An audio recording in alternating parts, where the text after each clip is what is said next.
What up, YouTube? It's your boy, that guy named Jay, man. Checking in. Oh, alright, so let's get straight to the nitty-gritty, man.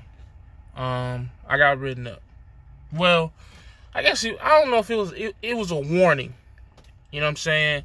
It was a warning, written warning, verbal warning, or whatever. They wrote me up. Basically, what happened was, and it's my fault. It's not HUD's fault. It's nothing. I'm about to come up here and bash HUD. I think for me, it was just a culture shock, if you will, a misunderstanding. You know, I'm not gonna make excuses. I'm gonna just tell you what happened. All right, so with this company, we have paper logs. We have paper logs because we stay inside of a 100-mile radius. So we don't have to do the ELDs and all that. So because of that, we can do paper logs. And it's not even really logs. It's just like, you know, you put when you go from here to there to here and back and all that. Those have to be turned in daily.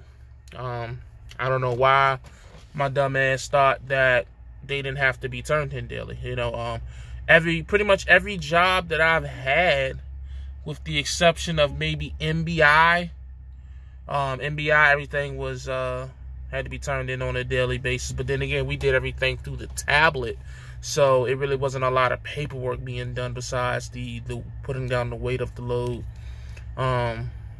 Yeah, so that wasn't really, but it was done on the tablet. So everywhere else, it's always been a situation where you have to have it done, or have to have it turned in, I should say, by the end of the pay period.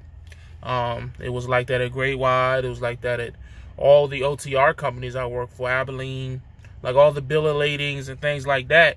Just got to be turned in by the pay period. So if you send it all in on that, like that Sunday or that Saturday or that Monday, you was good. So I don't know why I thought that was the case here, especially because it's a all owner-op company.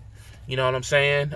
So that just made system, and nobody ever told me otherwise. I've been doing it like this. I've been here 2 months now, and I've always been, you know, like I don't turn it all in at the end of the week. What I'll do is, like, let's say Monday, Tuesday, I may not turn it in that day.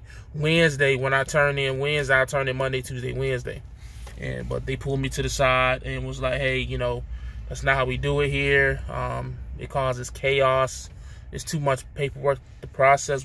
I didn't understand that because it's like, it's slow. So it's not like I'm turning in 15 loads at a time. I'm turning in 3 days worth of loads, and it's only like 4 loads. But then again, you got to think it's 120 other drivers. So I understand. Like I said, I'm not mad. It's no hostility towards them whatsoever. I just didn't understand.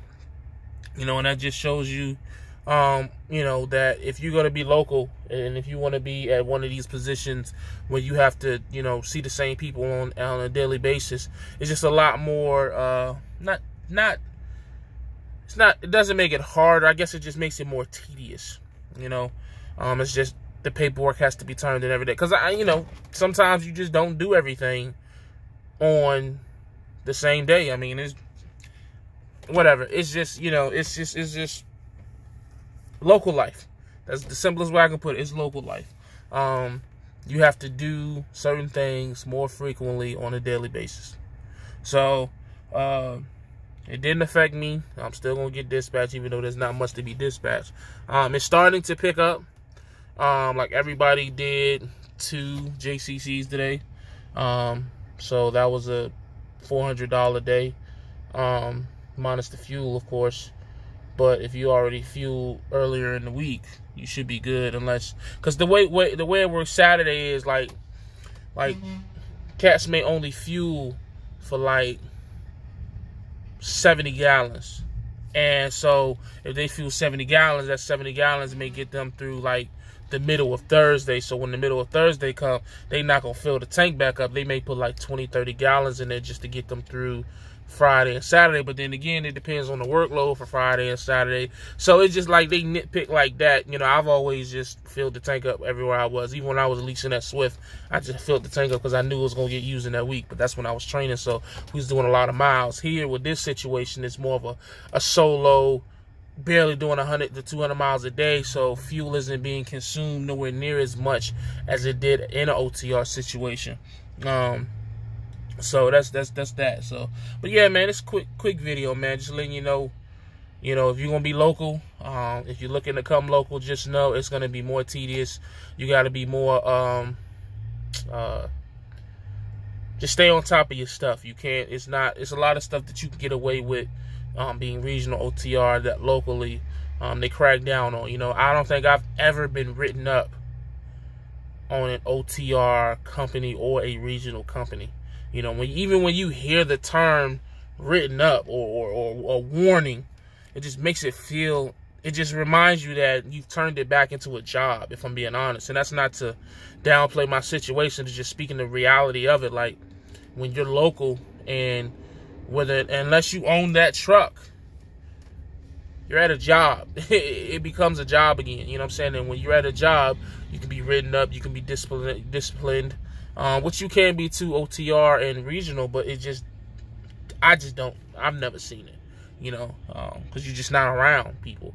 You can get away with a whole lot more, and I'm not going to speak into the specifics of that, because I'm not going to incriminate nobody or myself, but you can just get away with a whole lot more out there than locally. It's a lot of eyes. Out here, I'm answering to, I answer the HUD, I answer the Damco. When I go to Walmart, I answer to Walmart.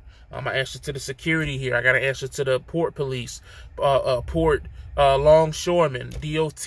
It's just a lot more eyes watching when you are coming around the same people on a daily basis. There's nothing wrong with that if you're doing what you're supposed to do. Just know, if you have a bad day, if you slip up, if you get caught lacking, it's more likely to be, locally.